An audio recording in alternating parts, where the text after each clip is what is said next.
That was a good test. Now, as I was saying, we welcome to our adult Sunday school class, and we are continuing our journey with the Lord's people leaving Mount Sinai. So let's get to good old Google Earth here. We will be picking up in the book of, scroll down here, we'll be picking up in Numbers chapter 10, refreshing from last week and going on from there. Want to find your place there. So let's see. So we've got here in 1445 BC now, we're on Thursday, May 19th, which was on the Hebrew calendar, the second month IR, and we've arrived at the 22nd day of IR, the third day of their travel. They departed on the 20th, and now we're day 3, the 22nd, arriving at Taberah and looking at what happens there. So with this moment in time that we are at here in 1445 BC, this is Middle Bronze Age, level 2B, China being led by Emperor Wai Ren of their Shang dynasty, Egypt being split between two dynasties, two kingdoms. The natives, after the loss of Pharaoh Dudamos II with the Exodus, they have been pushed down south, and they are being led in their 13th dynasty by Pharaoh Ibi something Matre. We don't have his whole name. This is Egypt's second intermediate period after the high point of the Middle Kingdom with Joseph's Pharaoh Amenemhat III, who had the dreams. And later on, we'll have the new kingdom high point with King Tut during the time frame of David and Ramses the Great during the time frame of Solomon's son Rehoboam. He's actually Shishak of the Bible. And so we'll get to all that, but we're in this dip, this low point in Egypt's history. Understandable low point after the devastation of the Exodus events. So while the natives are pushed to the south, what's pushing them down there is these foreigners coming into the north, including the Amalekites who fought Israel at Rephidim here in Saudi Arabia, came across, joined with other northerners to come in and rule in the north as the early or lesser Hyksos. And this is the 14th dynasty. And these early folks are sometimes considered kind of a sub-dynasty of the main 14th that's coming up here soon. Pharaoh leading in the north, these outside foreigners to Egypt, Pharaoh Nubusuri Ya'amu.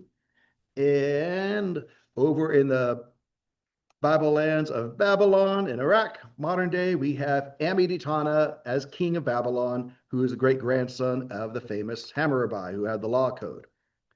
So with the Lord's people who are making their trek out from Mount Sinai, which is in the Jebel Law's mountain range in Saudi Arabia, specifically Mount Sinai looks to be Mount Jebel Makla. So on their way out with 2.5 million people and the mixed multitude of foreigners who chose to be with them. In the line of Christ, the tribe of Judah, we have Aminadab. Age isn't given in scripture. I'm guessing he'd be about 99 years old right now. And his son Nahshon, likewise, age isn't given. So by averages, I'm guessing him to be about 40 years old now. Nahshon, as we've seen in Numbers, is now the leader of the tribe of Judah. Nahshon is the 28th generation of Adam. He will be grandpa to Boaz and third great-grandpa to David. So all of that intro stuff out the way, here we go. So no, thank you, Google Earth. We'll worry about all that later. So a lot of the information we are getting right now in support of the scriptures is courtesy of Dr. Glenn Fritz. Specifically now, we were in his book, The Lost Sea of the Exodus, with leading up to the sea crossing. And now we're in the Exodus Mysteries, Midian, Sinai, and Jebel al-Lawz. Vast majority of that book brought us to Mount Sinai and dealt with Mount Sinai, but very grateful to him for putting an appendix in there for their journey from Mount Sinai, making their way on up. So bringing us to this point where we're at, Dr. Fritz shares this. Just a quick refresh from what brought us to this point here. He mentions the tabernacle was erected on the first day of the first month of the second year.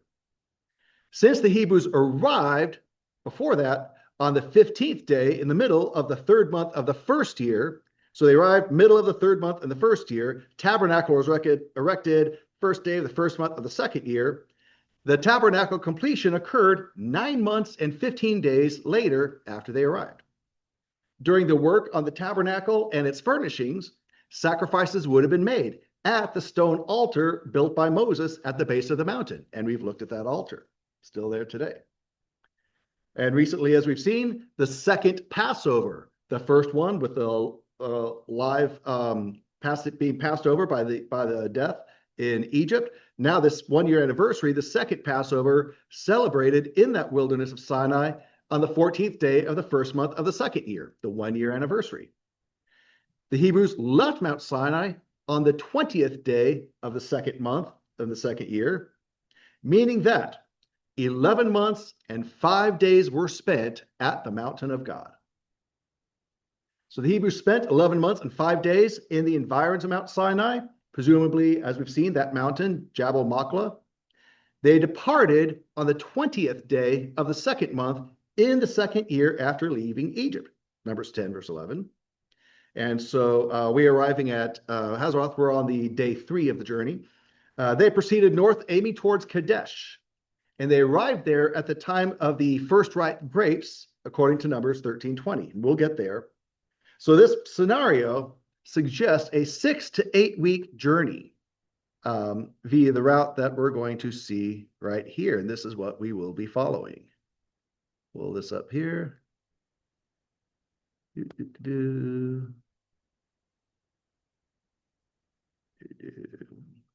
There we are, E1. So here they are down here at Mount Sinai. Here's the Gulf of Aqaba. Here's the Sinai Peninsula. This is Saudi Arabia. So following the red, they come up along here, cross on over to the north of the sea, come up through this valley, come over here. This area in yellow here is the area of Kadesh. This is in the wilderness of Paran. This is the modern boundary between Israel and Egypt. And then the Negev in the Bible is this land up here in the north. And we've got Edom over here with Mount Seir range here. We got Moab up here by the Dead Sea. So that's kind of the big picture there. So again, about 6 to 8 weeks to get from here to here. That's what we're looking at now. Now, this wilderness of Paran. The Hebrew word for wilderness is midbar, and it's sometimes translated as desert, giving an actually undeserved sense of aridity or dryness. Wilderness is better explained, we've talked about this before, but it's better explained as a poorly charted territory, lacking predictable sources of food, water, shelter, and protection. So you're out in the wilderness doesn't necessarily mean it's hot and dry like a desert.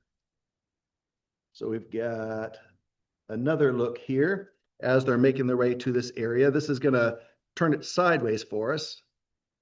This wilderness of Paran here and wilderness of Zin that are mentioned in the Bible. Again, here's the area of Edom. So we've got these, see where it says En Paran and then En Zin. En stands for Nakal. So we've got the Nakal Zin, the Nakal Paran. These are watersheds on this map. In Hebrew, that word, Nakal, simply means a wadi or brook. And wadi is Arabic for an ephemeral or coming and going or passing in and out stream bed. Depending on the water flow, sometimes it's there, sometimes it's not. So Paran here, where they're aiming, this area. In the Bible, Paran occurs 12 times, twice as Mount Paran, 4 times as Paran, 6 times as wilderness of Paran. Paran more likely carries the sense of glowing heat as far as its definition, based on its root word par, which would clearly suit this desert environment that it's in. So that it actually is a pretty warm place right there. And more importantly, Josephus, a Jewish historian after the time of Jesus, Josephus identified Paran as a valley, which would coincide with the watershed concept here. The wilderness of Paran apparently extended northward. Again, we're looking at it sideways, so there's the south, here's the north. So it extends northward from the head of the Gulf of Aqaba, the Yam Suf, based on Genesis 14:6, mentioning El Paran, which El is likely the palms that are here at Elat right there. So it extends on from there.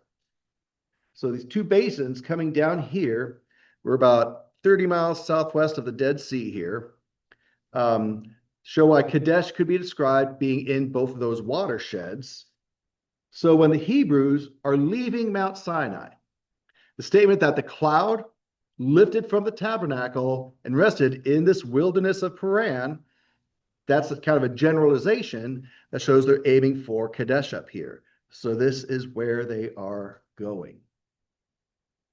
So all good on that. Some of these names of places that we see in the Bible and where they're kind of actually located on the map and where the Lord's people actually are. All good? Cool. So again, here we are on Thursday, day 3 of their journey. As mentioned last week, Dr. Fritz kindly shared with me that, let's go back to the map here. So we left off with some scenery on the tour. Across from the cemetery on their way out, there's this nice place with all these flowers here. So on their way out, coming up on this trajectory, he mentioned that this loop over here is because they could have gone one of 2 different ways, depending, but those are options.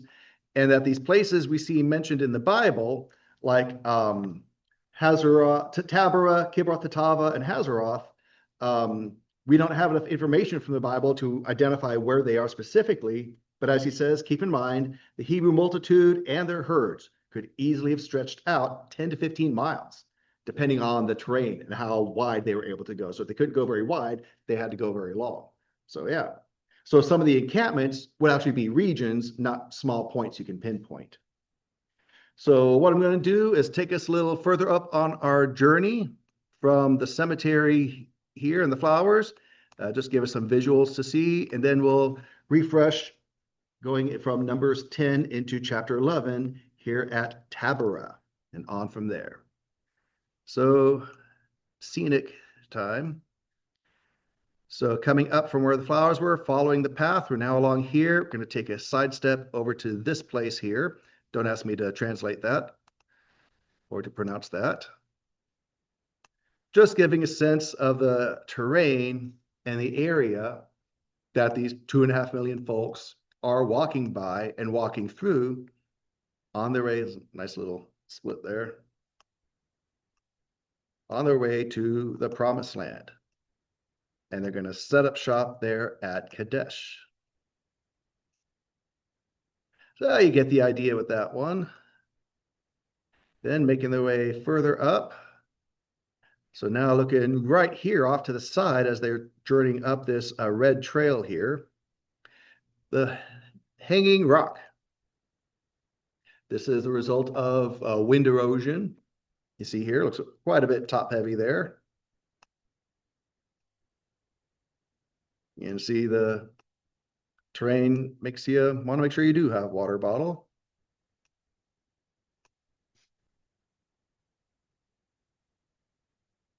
Yes, you might want to see the doctor about that. Got something going out your head there. Nice wide angle and side angle. And there you have the hanging rock as a landmark along their journey right there. Moving on up to shooting over here.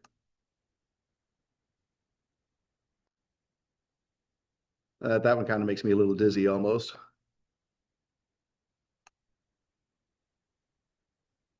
Appreciate the contrast here between the red dirt and the blue in the clouds in the sky there.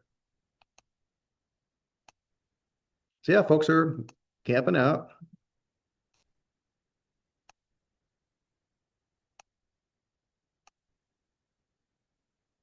Good camping. Again, it's kind of dizzying looking at those coming together. And so that's that area. They continue moving up. Now along their trek right here. You know how there's in the sequoias, there's the tree you can drive through. Well, here's a rock you can drive through. Hey, first over. Yeah, there you go. First overpass. That's funny.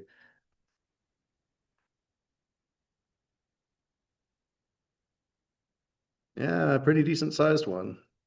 You got 2 cars in there. People at the top. I'd be wearing a Tusken Raider Sand People uniform costume if I were up there from Star Wars, just because I could. Yeah. And why do we drive under it? because we can. Oh, aminal there. Yay. So that's cool. And moving on up. This is actually called an open air museum. So I have no idea the date range of the structure that's here to be seen.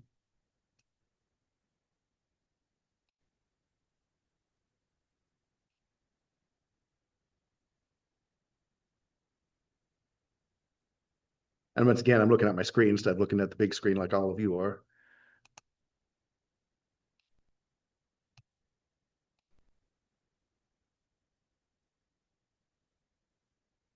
And so that's a bunch of camels there. And then bringing us on up to where we're heading. This is our stopping point for now. Up here, Jabal Adami. And I want to zoom out a little bit here. See right there? It says Saudi Arabia. There's a white line going across here. That's the border between Saudi Arabia and to the north. This is Jordan on the other side here. So I'm guesstimating about 3 days journey would take him to the border, modern day border of Saudi Arabia and Jordan. So I'm thinking they're about here, ballparking for Tabra for the events of Numbers 10, 33, which is where we'll be picking up. So here's about the area where they are right now for Numbers chapter 10. Something about the flag. That's the flag of Jordan. If you take that star off of it, that's the flag of the Palestinians. That's all they did.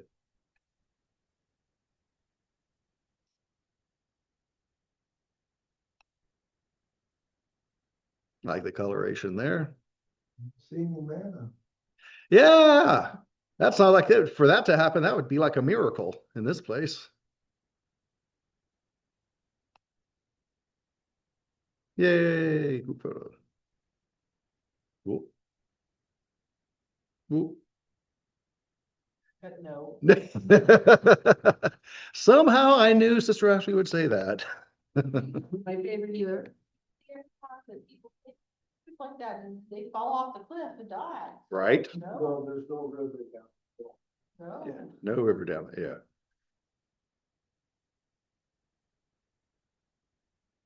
Nice shadow there of the camel and groups. And some of the local natives. And off they go. So here we are. So I'll go back to that picture because that's just kind of cool. So here we are, 3-day journey. Let's pick up in Numbers chapter 10, verse 33, where we left off last week, and see what happens as they make it 3 days out. Numbers 10, 33 to chapter 11, verse 3. Numbers 10, 33. So they moved on from the mountain of the Lord 3 days' journey, with the ark of the covenant of the Lord going on in front of them for the 3 days, to seek out a resting place for them. And the cloud of the Lord was over them by day when they set out from the camp. Then it came about when the ark set out that Moses said, "Rise up, Lord, and may your enemies be scattered, and those who hate you flee from your presence." And when it came to rest, he said, "Return, Lord, to the myriad thousands of Israel." Amen. That would be his regular routine. So now chapter 11, first 3 verses, Numbers 11:1. Now the people became like those who complain of adversity in the ears of the Lord.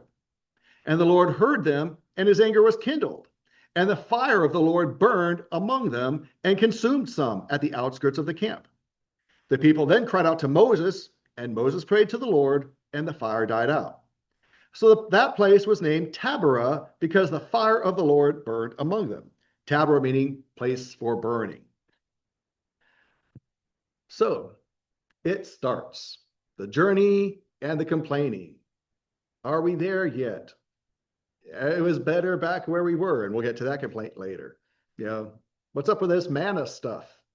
So nothing new under the sun. Human nature is human nature. And even after God's great deliverance through the Exodus Sea, the great betrothal ceremony, becoming God's covenant people at Mount Sinai, all of this stuff, and there's God's presence right there, and the cloud and the fire leading them, still with them. When the cloud stopped, it still stayed the cloud. They could look, there it is. So if you ever have any doubt where God is, oh, there he is right there in the cloud. Obviously, God's omnipresent, but there he is symbolically leading them. Same thing with the fire at night.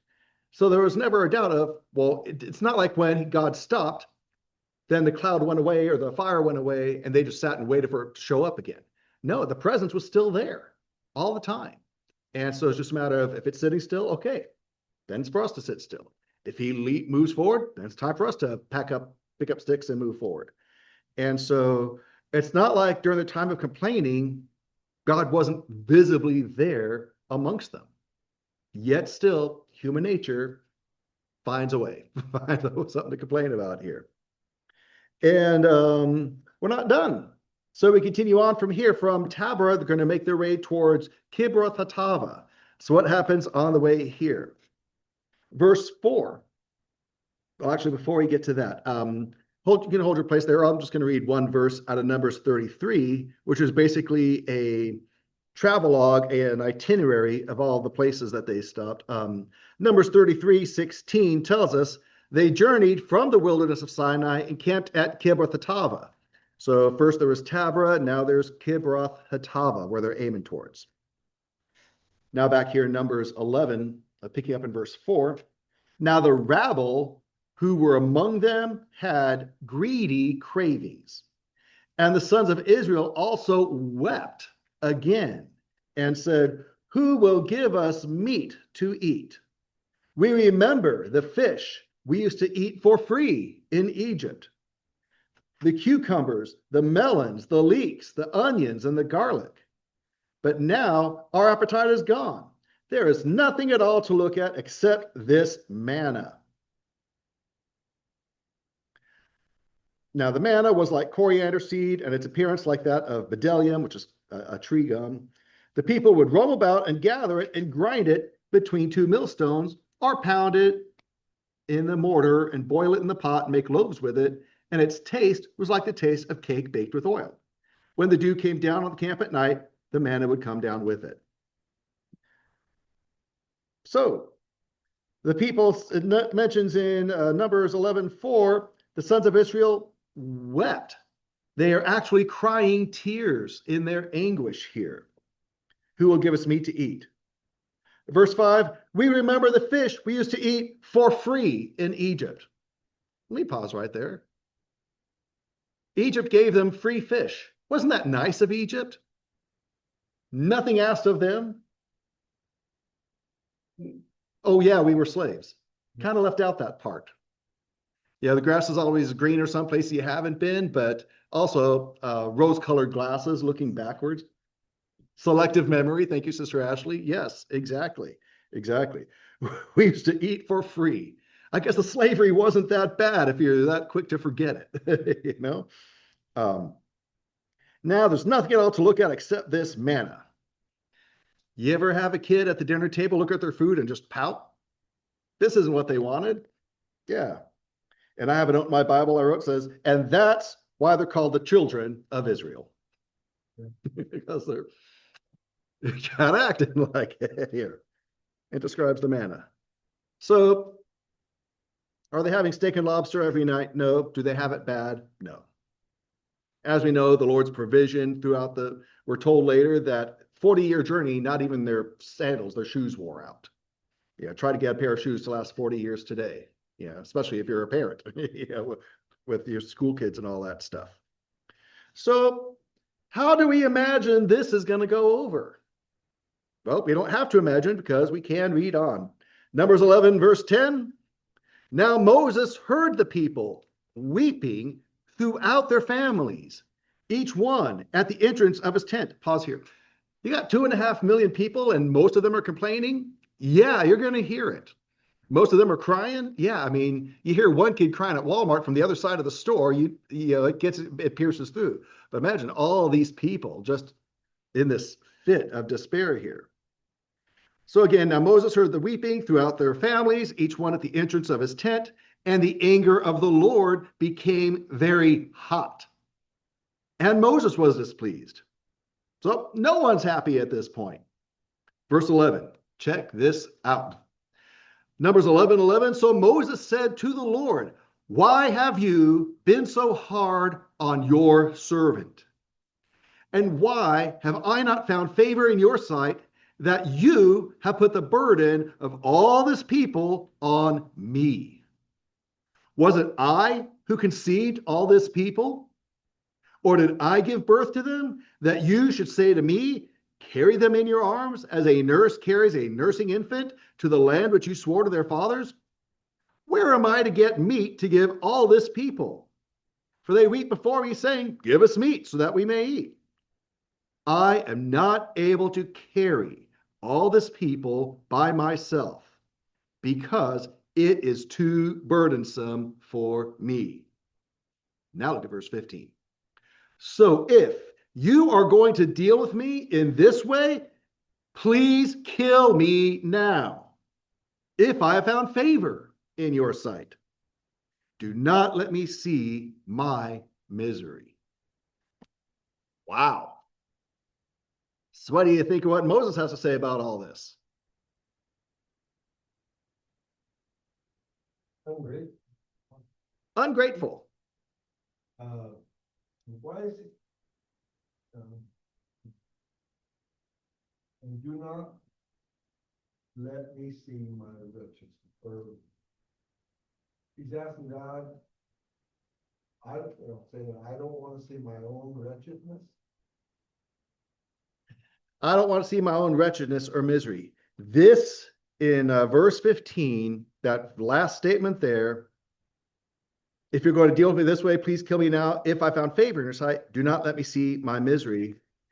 This is a hugely, now I'm going to share this with the flock, and I don't say this to say, oh, poor us in the ministry necessarily. It's not where I'm coming from, or of any martyr syndrome or anything like that. But when someone is as from Jeremiah 3:15, I will give you shepherds after my own heart who will feed you on knowledge and understanding. If someone truly has a shepherd's heart and they see, whether it's justified or not, they see that the people are hurting and struggling, and they're aware, as Moses said, of their own limitations. Who am I? I didn't create all these people. Who am I to, they're coming to me with their complaint, looking to me to provide for them.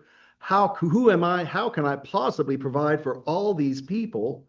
And this is a setup for failure almost on the human aspect, especially when you do see the people, you do care about the people, you want them to be provided for, and you're realizing it's not in you, you can't do it, and you feel hopeless. You feel you're disappointing them, you're disappointing God, you're disappointing your family, you're disappointing yourself. It's a no-win situation. You're in over your head. You're helpless. There's nothing you can do. When he says, do not let me see my misery, this is the heartbreak of a pastor face to face with their own limitations and a hurting people.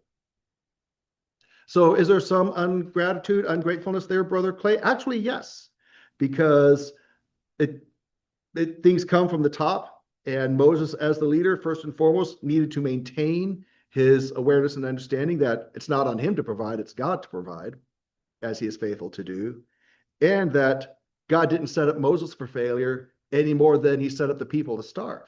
That God's still with them, as Moses could look to the cloud, the fire and the cloud, as well as the people.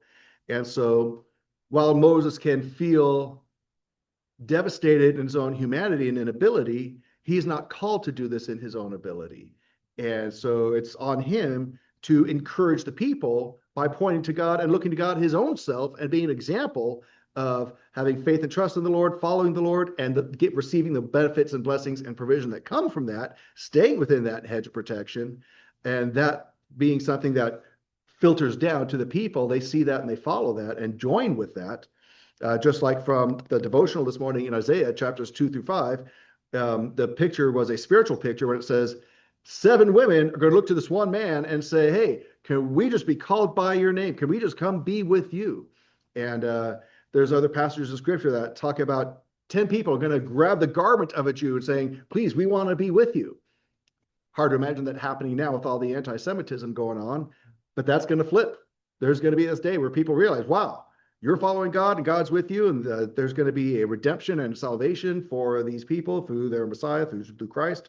And the nation's going to realize, wow, we want what you got. We want to be where you are. We want to be who you, we want to be with you. Take us with you. And so Moses has an opportunity here to lead by example and to, first and foremost, let the Lord minister to him so that he has anything to give to the people. But in this moment, and it's a very human moment, and anyone who's been in ministry for very long, especially a pastoral role, is going to feel this sometime sooner, probably rather than later. Be aware of your own shortcomings and your dependency on God. I'll never forget, just as a minister, before I became a pastor, I pastored my first church. My pastor, in the middle of a message, I don't even remember what the scriptures were, what the topic or theme was, but in the middle of this message, I'm sure his point related to it, but he actually looked at me, pointed to me, and said in front of God and everyone, the Lord is going to make sure you, me as a minister, you have no choice but to live by faith. Thanks. And so obviously, yes, there's free will. I can walk away from God anytime, but I made a vow also that I live up to an answer for. But his point still holds true. The Lord, for me to be of any use or benefit as a minister, I have to live by faith in him and not in myself. I mean, the Lord provides, he makes opportunities, we act on those opportunities. We can feel good about ourselves. We can be proud of ourselves, but not prideful and arrogant, recognizing anything good about us comes from God and from us coming to God and allowing him to work out good in us. And so, again, Moses, in this moment, this snapshot moment of humanness, is brought down by the despair of the people. Now, when we flip this, yes, Moses as the leader should lead by example, and he had a human moment here. But you know what? Moses is still a member of the congregation. Pastor is still a member of the church. Pastors can have weak moments. We tried not to. We try to minimize them. But the church is fully capable of encouraging the pastor and being an encouragement to him. Hey, we're in this together with you. A beautiful thing with the time frame of Ezra and Nehemiah, when a situation is brought to Ezra's attention, he says, okay, let's go together and take care of this together. Right on. And they were with Ezra. They stood by him and stood with him as they took care of what they needed to take care of in their following of the Lord as his people. And so now the pastors don't need their ego stroked. They don't need the pats on the head and the attaboys. But pastors are human. They have their emotional highs and lows, their physical wears and tears, their ups and downs like anyone. And I'm not drawing attention to myself or anything. This is where we're at in the passage and we're going through it all. So here it is. But you guys being here, you guys having the right attitude, despite the things you deal with, you guys wanting the right things, is a huge encouragement. The job of the pastor, similar to the job of the church, is to do the right thing under God regardless of results. Jeremiah preached for 40 years, and the only convert he had in his lifetime was his own scribe who was taking notes for him, Baruch. Jeremiah had a far more effective ministry after his death than during his life. Was Jeremiah a failure? Absolutely not. Look at his scriptures. No, Jeremiah was a success. His measure of success was not how well received he was by the Lord's own people. The Lord even told him, look, their forehead is hard as flint. I'm going to make yours as hard as flint so you can be strong in proclaiming these things. The church, our job is to live out the word of God together amongst ourselves and our relationships and be a lighthouse and an offering of that to the community around us. Whether anyone receives that or comes to partake of that or not is not the measure of our success. The measure of our success is, are we doing what God called us to do? Are we being about the things of the Lord? Are we doing right by each other in God's house? Doing right by God? Are we making ourselves available to the community? If we're doing our part, that's success. And so my point here in this is that it's a dual thing between the pastor or Moses here in the congregation, the pastor and the church. As long as we keep each other going, keep each other pointed towards Christ, doing the things we know are the right thing to do under God, he's got us and we're good. It's not about everything else. And Moses and pastors, do your job regardless if the congregation is bright-eyed and bushy-tailed every single service or not. Do the job. Church, whether or not visitors come busting through the doors and we need to bust out walls and make bigger rooms because there's not enough room in the sanctuary. If that never happens, do the job. And as long as we keep doing the job, God will bless and be with us. So that's kind of the key thing here, but very, very significant moment here for Moses. So I'm really glad you brought up the gratitude, because when we are grateful, we are humble. Because when we're grateful, we recognize how much the Lord does bless us beyond our deserving, even if it's not everything we would want. Still, it's better than we deserve and more than we deserve, and God clearly loves us and bestows so much upon us. So when we're grateful, we're humble, and as I've said often lately, the humble don't grumble. When we're humble, we realize, hey, I don't even deserve to be here. I don't even deserve to be sitting in the pew, much less sitting up here in a leadership, teaching, preaching capacity. So I have nothing to complain about. Yes, I can say, like we all can, hey, life is wear and tear, but yeah, that's the curse of Adam and Eve. So yeah, suck it up, deal with it. Yeah, we can encourage each other, we can relate to each other, and we don't have to be super sunshine happy Christians all the time, but don't lose our perspective. And I think that's the key. When we keep our gratitude, when we keep our humility and keep our joy over the privilege of being here and being together, everything else is manageable. Everything else is dealable. Even if the only thing we have to eat off is the manna that shouldn't even be there in the first place. That is a miracle that's even provided. So I pray that we can all look to the Lord's provision in our lives and say, yeah, it may not be all that the world might like and all that might be great on the world standards, but even what the Lord has blessed me with, that's its own miracle. That by all rights shouldn't be here, and yet here it is, and here I am, and here we are. So yeah, that's a good thing, and that's enough to keep going with on that, just right there. Anything else on verses 10 through 15 here with Moses' reaction there? Notice also it said, the anger of the Lord became very hot. Ooh, that's going to be something. So let's see what the solution is here, and we'll wind down with this for this morning. So picking up in verse 16 of Numbers 11:16, the Lord therefore said to Moses, gather for me 70 men from the elders of Israel, whom you know to be the elders of the people and their officers, and bring them to the tent of meeting, and have them take their stand with you. Then I will come down and speak with you there, and I will take away some of the Spirit who is upon you, and put him upon them. And they shall bear the burden of the people with you, so that you will not bear it by yourself. And you shall say to the people, consecrate yourselves for tomorrow, and you shall eat meat. For you have wept in the ears of the Lord, saying, oh, that someone would give us meat, for we were well off in Egypt. Therefore, the Lord will give you meat, and you shall eat. You shall eat not 1 day, nor 2 days, nor 5 days, nor 10 days, nor 20 days, but for a whole month, until it comes out of your nose and makes you nauseated, because you have rejected the Lord, who is among you, and have wept before him, saying, why did we ever leave Egypt? But Moses said, the people among whom I am included are 600,000 on foot. Again, referring to the men, not counting the women and children. Yet you have said, I will give them meat so that they may eat for a whole month. Are flocks and herds to be slaughtered for them so that it will be sufficient for them? Or are all the fish of the sea to be caught for them so that it will be sufficient for them?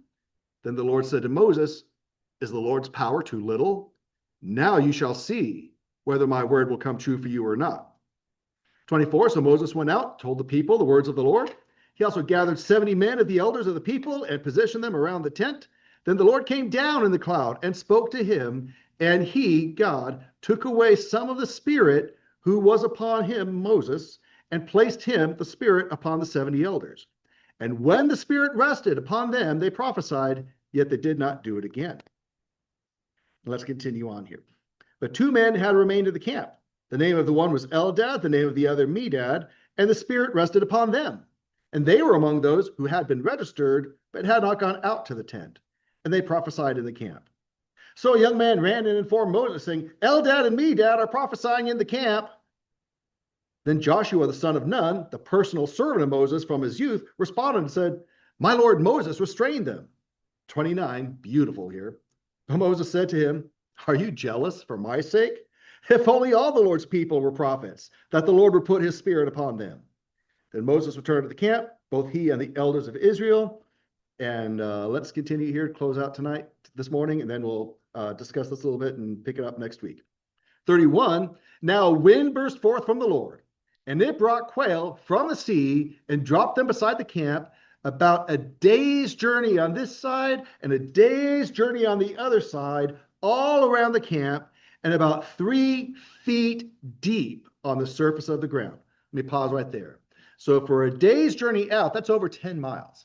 So for over 10 miles this way, for over 10 miles this way, all around and 3 feet deep, quail bodies. And the people spent all that day, all night, and all the next day, and they gathered the quail. The one who gathered least gathered 77 cubic feet. What that is, okay, measure out 77 feet this way. Measure out 77 feet that way. We're not done. Measure 77 feet this way. That's how much quail each one person was there for one person. Do you think he finished it? No. While the meat was, verse 33, while the meat was still between their teeth, before it was chewed, the anger of the Lord was kindled against the people, and the Lord struck the people with a very severe plague. So that place was named Kibroth Hattava, because there they buried the people who had been greedy. Kibroth Hattava means the graves of greediness. So yeah. So reactions, thoughts, comments, questions on this passage here, and we'll discuss more as we pick up next week. But so Moses got 70 others to help him, and even 2 that weren't with the party were had the blessing of that Holy Spirit provision. And Moses says, hey, the more the merrier, that's a good thing. And then the quail comes, and boy, does it come. And then the people are diving into it, and the Lord's like, oh, you're making me sick. And so the Lord, his anger is kindled against them, and he strikes them with the plague, and some are killed, and therefore the place is named Graves of Greediness. So, wow, that's quite something. But any reactions, thoughts, comments, questions on just this right here? Careful what you ask for.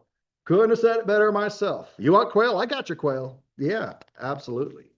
Meaning, but here's the thing. Why is the Lord upset? Because they lost faith in him. Because they lost that gratitude, Brother Clay. Thank you so much for that. When the Lord had never deserved their lack of faith, their lack of trust. He had always faithfully provided for them and always would. And so when we don't understand, when the Lord's not operating on our timetable, remember, if we have put our faith and trust in him, he has got us. He has got us. He will not let us go. He will not forsake us. His banner over us is love, Jehovah Nissi. He is our provider, Jehovah Jireh on the mountains. And so know that we don't have to make their same mistakes when we go through our struggles, when we're not seeing God's answer. He's still on the throne. He's still got us under his covering as we are his covenant people, and everyone else is available to come be part of it too. Stay with God, keep each other encouraged. You guys are a great encouragement to me. I pray and desire to be an encouragement to you as we continue to move forward together as the family of God God's called us to be, to move into the God's provision as they are moving physically forward from Sinai to Kadesh. We are moving spiritually forward from each day to each day, and the Lord is with us, and I wouldn't have it any other way. So good stopping point for now. We'll go ahead and stop our screen share and stop recording and pick that up next week. Feel free to look over that passage some more for further discussion. And we will go ahead and stop recording and get ready to go before the Lord in a song and our praise and worship.